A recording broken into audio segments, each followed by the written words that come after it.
एक जमाने में मेरा टेरर था। कभी मेरा नाम सुन के इस चिल्लर पार्टी की आंखें मैंने लुकती थीं। रात रात भर सो नहीं पाते थे।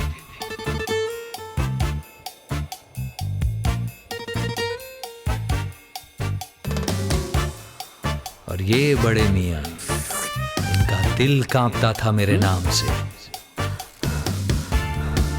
इस तितली की कितनी जॉगिंग मिस कराई थी मैंने।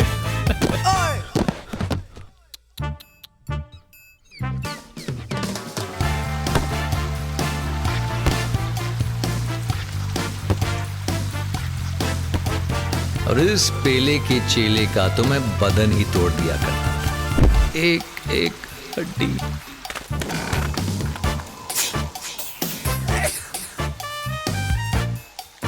पर फिर कमबख्त जोशीना ने मेरा खेल शुरू होने से पहले ही खत्म कर दिया।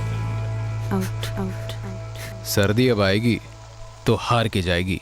हमदर्द जोशीना की 9 कुदरती जड़ी बूटियां करे सर्दी का खेल शुरू होने से पहले ही खत्म।